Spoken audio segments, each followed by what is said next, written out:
नमस्कार, प्रभा साक्षी news network और आप सभी का स्वागत है। काबुल पर बरसी आग, पाकिस्तान का हमला और भारत की मानवीय मदद, यह केवल एक खबर नहीं बल्कि दक्षिण एशिया की बदलती रणनीतिक तस्वीर का संकेत है।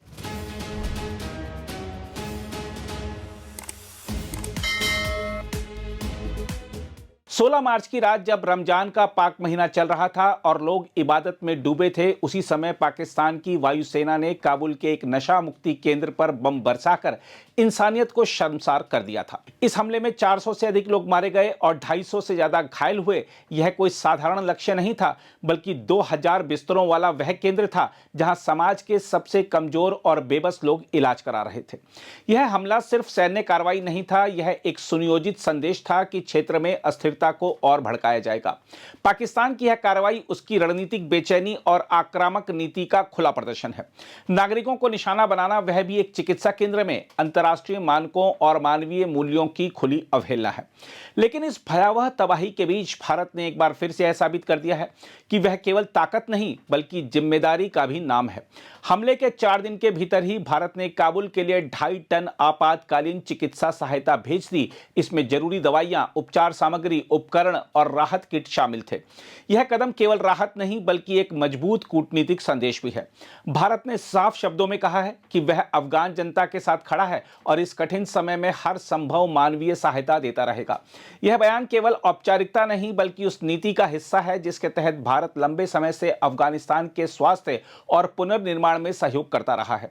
खासकर नशे की समस्या से जूझ रहे अफगान समाज के लिए यह सहायता बेहद महत्वपूर्ण है।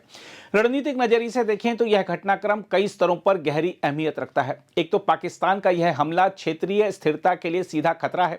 इससे यह संकेत मिलता है कि वह अपनी सीमाओं से बाहर जाकर भी सैन्य कार्रवाई करने से नहीं हिचक रहा।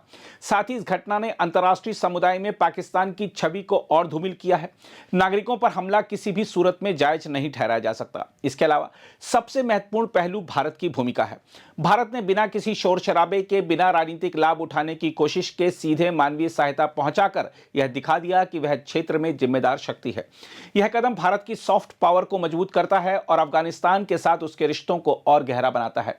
यह भी ध्यान देने वाली बात है कि यह हमला ऐसे समय हुआ जब अफगानिस्तान पहले ही आर्थिक संकट, राजनीतिक अस्थिरता और नशे की गंभीर समस्या से जूझ रहा है।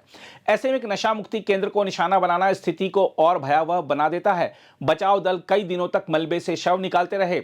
आग की लपटें और चीखें इस त्रासदी की भयावहता को बयान करती रहीं। भारत की त्वरित प्रतिक्रिया यह भी दर्शाती है कि वह केवल प्रतिक्रियात्मक नहीं बल्कि सक्रिय और संवेदनशील कूटनीति पर काम करता है। यह कदम पाकिस्तान के आक्रामक रवैये के मुकाबले एक नैतिक और रणनीतिक संतुलन स्थापित करता है। इस पूरे घटनाक्रम का व्यापक संदेश साफ है। जहां एक और पाकिस्तान अपनी नीतियों से क्षेत्र को अस्थिर कर रहा है, वहीं भारत मानवीय सहयोग और जिम्मेदारी के जरिए भरोसा और स्थिरता का आधार तैयार कर रहा है। आने वाले समय में यह अंतर और स्पष्ट होगा कि कौन सा देश विनाश की राह पर है और कौन निर्माण की दिशा में आगे बढ़ रहा है। काबुल की इस त्रासदी ने दुनिया को झकझोर दिया है, लेकिन साथ ही यह भी दिखा दिया है कि संकट की घड़ी में असली नेतृत्व कैसा होता है।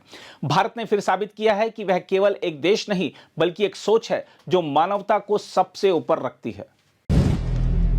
अगर आप भी लेना चाहते हैं देश दुनिया की तमाम जानकारी तो आज ही सब्सक्राइब करें हमारे चैनल को। साथ ही नीचे दिए बेल आइकन को जरूर दबाएं ताकि हर अपडेट आप तक पहुंच सके।